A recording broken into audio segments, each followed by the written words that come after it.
Okay, I think we're on. Okay. All right, so yesterday or last time we talked about the Jesuits. We left with Samuel de Champlain, whatever. And so we talked about just the ministry of the Jesuits and how they were bringing the light to the world. Okay, and to the Indians that were very savage. But they gave their lives to these Indians, and I think that's just very noble. So every Jesuit missionary was supposed to keep like a diary of what he did in his ministry, and then he would bring it back to the priest, and he would compile all their stories in this book called Relations. So one of these Jesuits was 17-year old when he was called by the Lord to be a priest, a Jesuit, and his name was Jacques Marquette. Okay, so he traveled with the Indians, and he actually became one of them. Like he learned how to fight like they did. He learned how to hunt. He learned how to live off the land. He became one of them because he felt like, he said he worked with the Illinois Indians, and he wrote in his journal, the Illinois Indians are lost sheep that must be sought for among the thickets and the woods. So he went to where they were and became like them so he could win them over. It sounds like Paul. In 1672, I don't know really what happened to him, but he had a great work. So, here's what happened to him. Sorry. In 1672, he was sent to the South Sea, the Gulf of Mexico. Here's the Gulf of Mexico right here. Do you see that? So here's the United States, here's Mexico. So he was sent down there, and remember, he was up in Illinois with the Illinois Indians. So he came down the Mississippi River all the way down to the Gulf of Mexico. And he was sent there by his hierarchy, whatever, his priest. And he was supposed to go down there and save souls down there. So he had this friend named Louis Joliet. Well, Marquette was so loved by the Illinois Indians, and so he promised them, I will come back, because they were like his brothers. And he goes, I will come back to you. I'm just going to go down here, start a mission, I'll come back. But he died along the way, and so they sent his body back to the Illinois Indians so they could, because they loved him, and so they could bury him. But his friend stayed down in the mission down close to the Gulf of Mexico, so he started to work there. But one of the most outstanding of the Jesuits was Jean de Brebeuf. Okay, so he was this tall, muscular guy, and he spent 19 years among the Hurons. Okay, so you know the Great Lakes, one of them is Lake Huron, so that was named for those Indians, and so that's where he stayed. And he worked with the Iroquois. Now, if you remember, the Iroquois were very savage. They were bloodthirsty, worshiped Satan, just did all kinds of yuck stuff. But as he was camping out, he went to sleep, and he saw this huge cross coming across the land and going over to where the Iroquois were. And he knew that he was called to the Iroquois Indian. So his companion said, how big was that cross? He goes, big enough to crucify us all, which was prophetic of how he died, because he did die a martyr. But he spent 9 years with the Iroquois Indians, and they subjected him to every kind of satanic ritual. They ate off his fingers. With him alive. It was horrible. And every time they would do stuff like this, they would expect him to cry out, and he never cried out. And they were so impressed that they couldn't get him to, cry for mercy, because that's what, got them all excited. And he never would. And he died such a heroic death that when he died, they wanted to drink his blood, because they wanted to get whatever he was carrying, they wanted to get it. he was carrying Jesus. You know, they couldn't get that through his blood, but he died with more courage than anybody they'd ever seen. So, but one of his friends was Isaac Joquez. So Isaac, his party was captured by the Iroquois Indians, and I mean he knew what was coming, and he saw them captured and went and just volunteered, just gave himself up, because he goes, there's no way I'm going to let my men be captured by these savage people while I get to escape. So he turned around and just gave himself up, and they were tortured, they were mangled, you know, he had his fingers eaten off by them. I mean, they were just savage people. But after a year, he managed to escape and go back to France. And when he got there, he was just shocked. The queen held him as a hero. She kissed his mangled fingers. The Pope honored him, and he's like, I don't want any of this honor. I don't like this. And he just begged to return and serve the Iroquois Indians. And so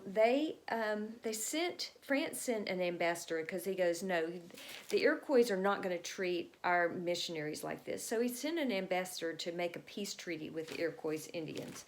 And they did.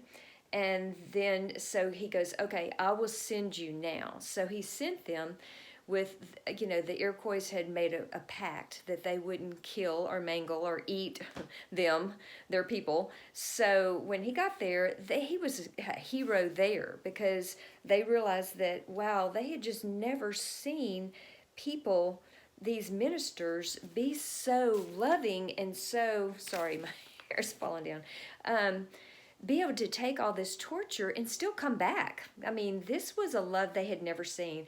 And so when he came back, he founded what he called the Mission of the Martyrs. And their mission was to just love these people to death, literally, which he felt like when he left that he would die as a martyr. So, you know what Jesus says, that in John 12:24, unless a grain of wheat falls to the ground and dies, it will remain alone. But, all right, if a grain of wheat falls to the ground, it will remain alone. But if it dies, it will produce much fruit. And so their death was not in vain. Never or is the life of any of God's children in vain. So, all right, so we're finished with talking about the Spain and Portugal, but in Italy, but now England wants to get a piece of the act, because they've seen that Spain has become the most important nation because of all the gold that it's brought back from the New World, and they want part of it. But for years they had been ruled by Henry VII, and as many explorers that went to him and said, hey, we want to go to the New World, he wouldn't let them go.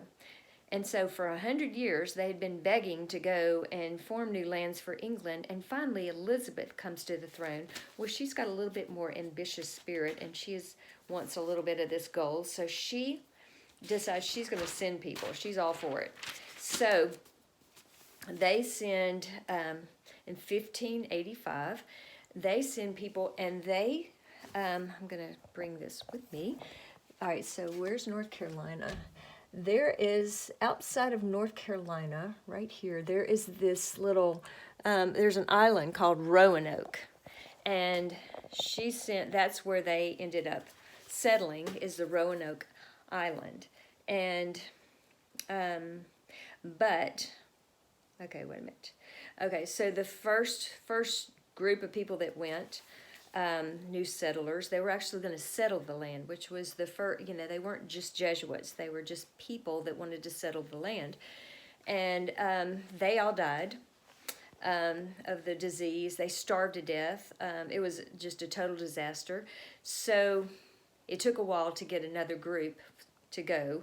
And I mean, these people would just volunteer.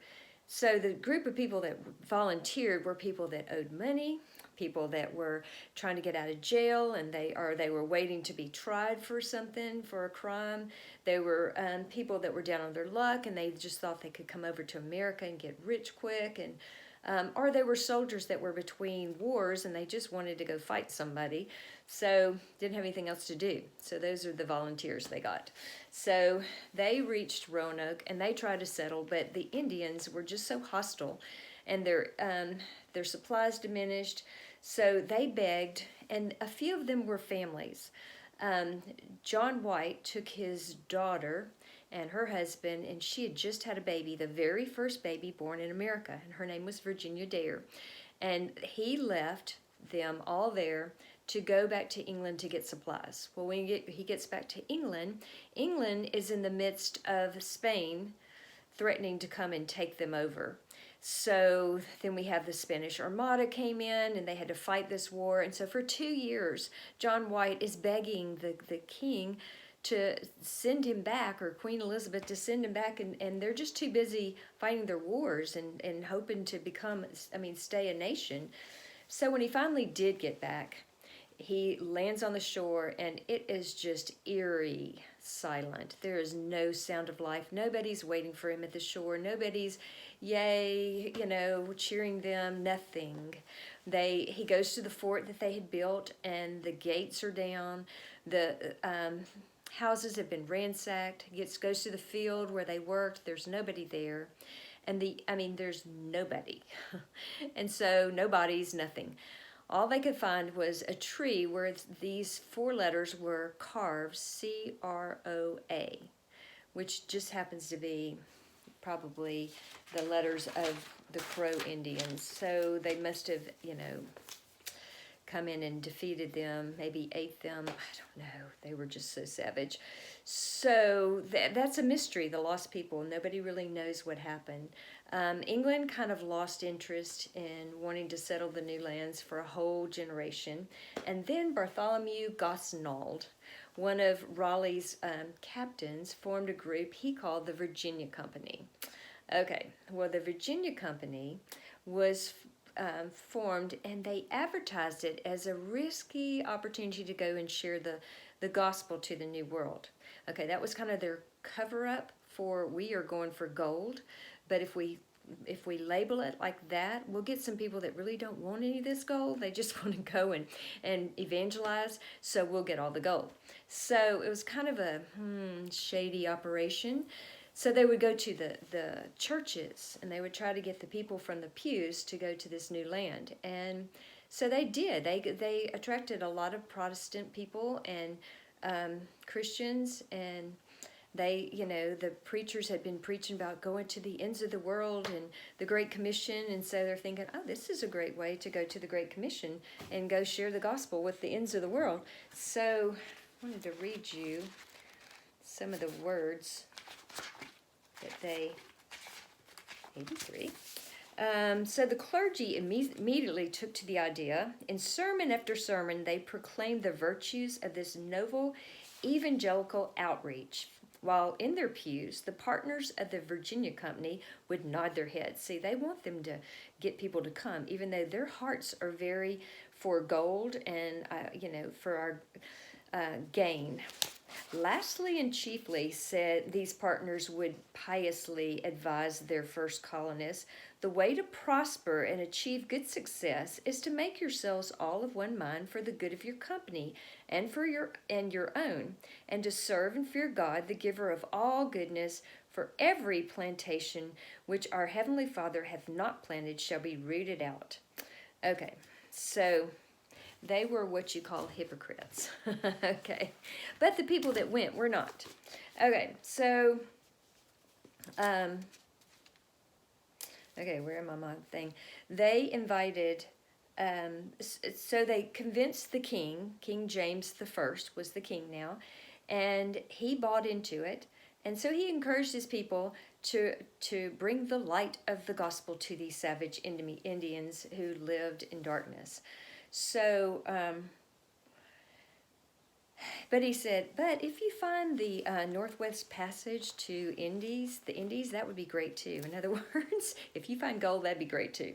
So they sent one minister, which his name was Robert Hunt, and they picked him especially because they thought they could that he was easily controllable, like they could get him to do whatever they wanted him to do. Well, the joke was on them, because once they got in the boat and they came to their first Sunday, he gets up and preaches this fiery sermon against the gentlemen, the aristocrats on board that were going for gold, and he told them they needed to repent.